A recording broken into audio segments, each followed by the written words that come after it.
Look at this map of the Strait of Hormuz.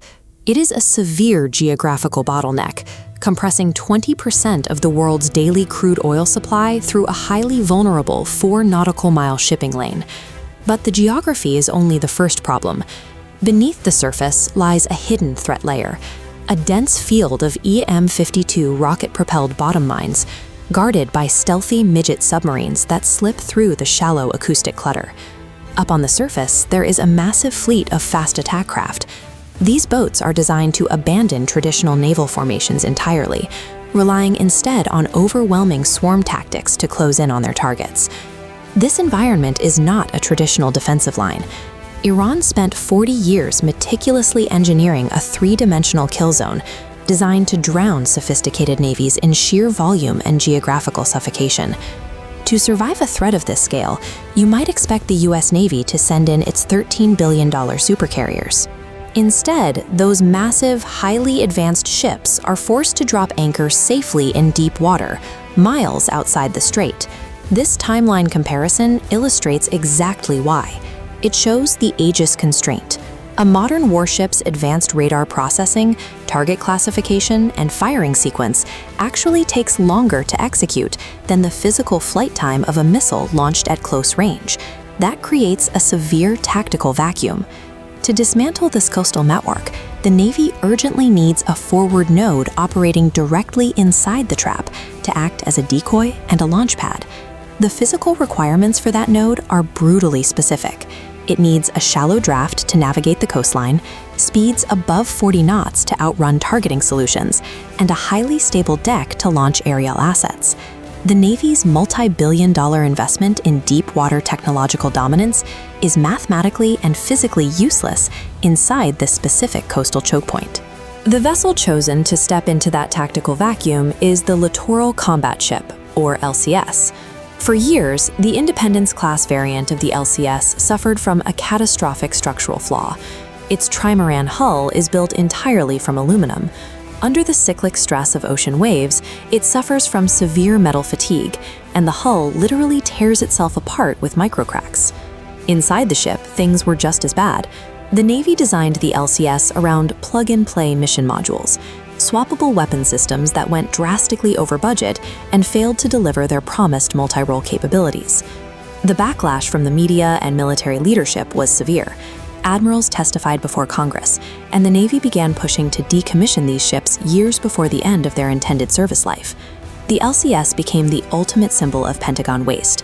It was deemed too fragile to survive combat and too broken to function as originally designed. But those exact engineering failures provided the precise physical characteristics needed to survive the Strait of Hormuz. This cross-section compares a standard warship to the wide stance of the LCS trimaran. Pushing those hulls apart creates a massive metacentric height, the distance between gravity and buoyancy. This severely restricts roll.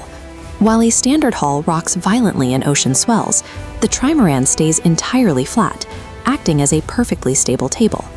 And because those plug-and-play weapon modules completely failed, they left behind something unexpected: over 11,000 square feet of unobstructed flat flight deck.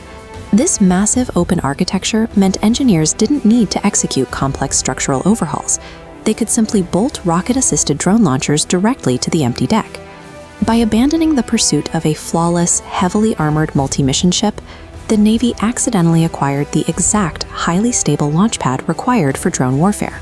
In combat simulation, the offensive sequence is rapid. The LCS sprays at 40 knots to deny enemy targeting batteries a stable lock, while firing swarms of $35,000 Lucas one-way attack drones from its deck. Look at this simulated radar screen to see the economic saturation tactic. The cheap drone swarm intentionally floods the grid, forcing the enemy to exhaust their limited supply of $5 million interceptor missiles on disposable decoys. That drone-created blind spot tears open a corridor. With the interceptors depleted, $2 million precision Tomahawk missiles from deep-water destroyers can finally slip through to strike to hardened targets. Simultaneously, the LCS executes an underwater defensive sweep.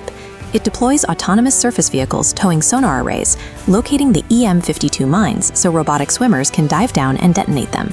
The LCS serves as the command node for a fully robotic vanguard, systematically neutralizing both the sky and the seafloor, without risking a single human sailor inside the kill zone.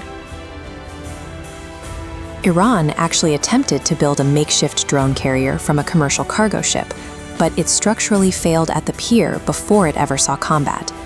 Meanwhile, the mocked LCS executed the swarm tactic perfectly. The Navy reversed the cost trap. By utilizing an expendable ship and cheap robotic mass, they mathematically dismantled a 40-year-old anti-access architecture. This is the doctrine of distributed lethality. The military is shifting away from relying on a few massive, vulnerable superships and moving toward networking many specialized, expendable platforms.